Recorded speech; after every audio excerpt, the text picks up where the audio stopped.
Hi, this is Steve from Bellacore, the Australian melodic death metal band.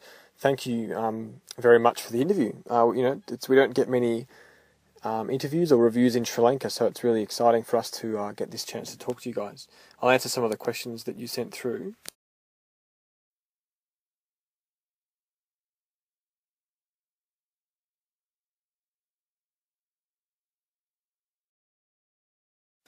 You're wondering how the band got together in the first place. Really, it was pretty normal.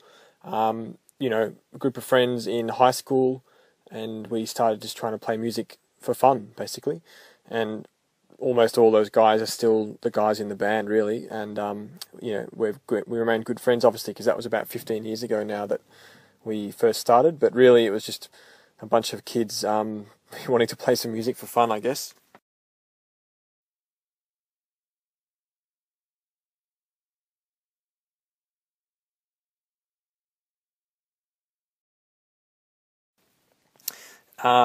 You're asking about how the band name came about, and Warhammer, and it did. The word Bellacore is the name of a character in a game called Warhammer. Two or three of the guys in the band used to play Warhammer, and we haven't really played that in quite a few years now.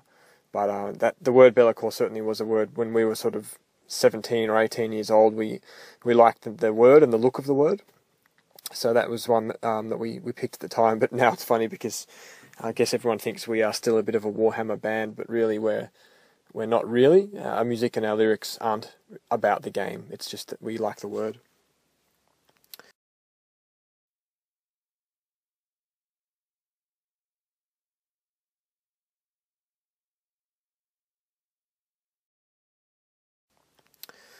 In terms of how I would describe the Bellacore sound, I'd say really like when we started, we were heavily influenced by bands like Dark Tranquillity and In Flames, Opeth, Soilwork, At the Gates. So all these sort of bands that you guys probably know, the classic melodic death metal bands. I think in recent years the band has tried to. It's probably happened naturally, actually, where we've just as individuals, we've been listening to a wider range of genres and even different bands within metal. So some other bands that more recently have influenced our sound are probably bands like Agalloch. Death Spell Amiga is a band that George is a big fan of. And in the writing of Vessels, we referred fairly often to those sorts of bands in our discussions in terms of some of the sounds we wanted to achieve with our new album.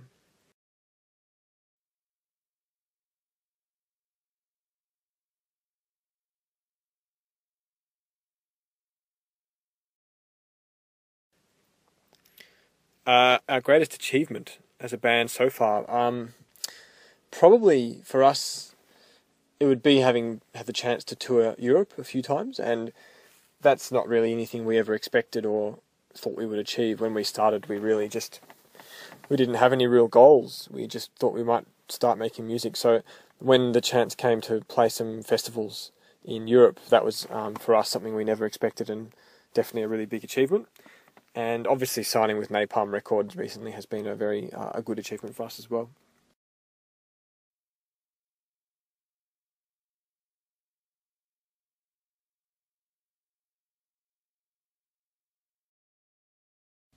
The Australian metal scene. Yeah, look, there's a lot of bands in Australia. There's a lot of metal bands, and I'd say in the past few years that's grown. That number's really grown. It's a thriving metal scene. There's a lot of underground bands. There's a lot of very heavy bands. So I think we're one of the more melodic death metal bands, whereas there's a lot of straight death metal or kind of metalcore, very aggressive sort of stuff. So when we play, sometimes we're one of the more melodic bands in the death sort of style.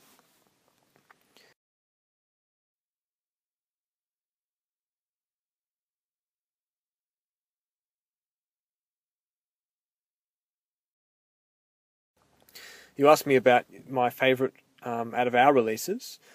For me, I think my favourite is probably Stone's Reach, our 2009 album Stone's Reach.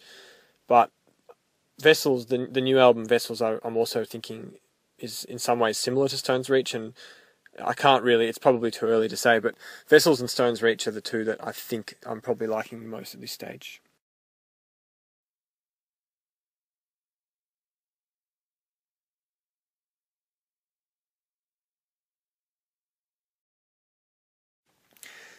You were asking about how the creative process works for us.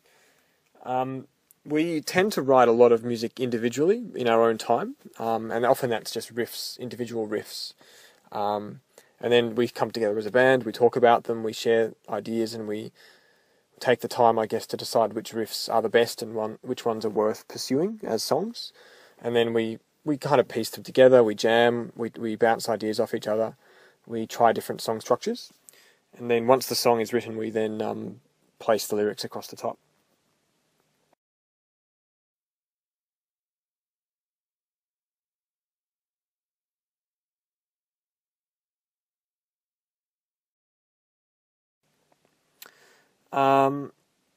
You asked me whether I think new bands compromise on quality. I don't know.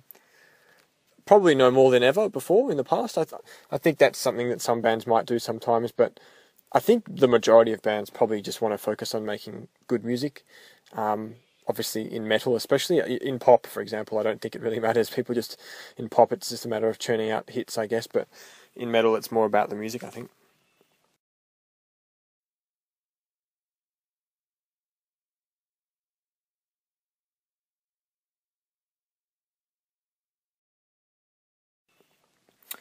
Some of the things that inspire us as a band are nature, definitely nature and the natural world and space, our place in the universe, all those sorts of things, science, mythology.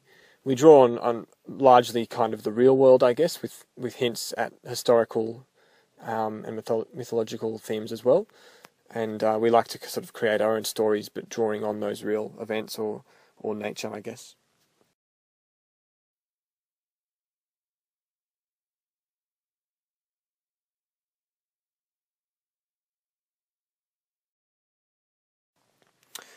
Not too much has happened to us in terms of funny stuff on tours. I don't know, maybe we're a bit boring, but when we tour, we have fun, I guess. We like a good night out, but we're not really a crazy band that would go and do stupid things too much. We're probably a bit old for that now. We're kind of around the 30 years old mark, and we're a bit boring. We like to go to bed after a gig these days.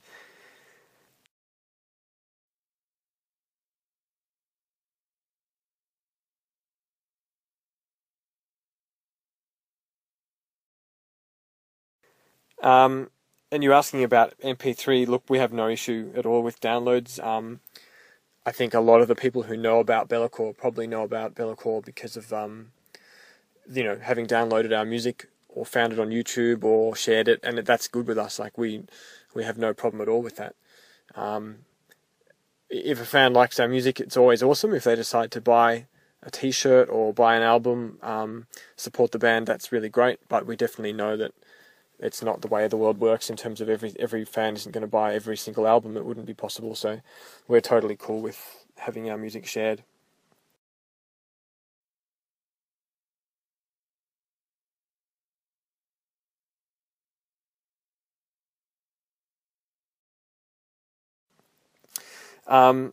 You were asking about Sri Lanka. Yeah, look, we've never been yet had a chance to get to Sri Lanka. It'd be pretty cool. we don't really know much about the scene there or how it all works, but you've mentioned some pretty cool bands that have played there. So, look, if we ever get the time, it would be fantastic.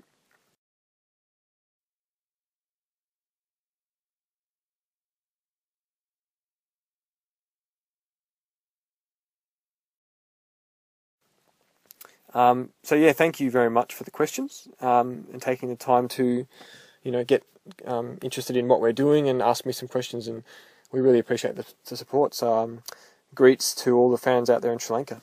Cheers.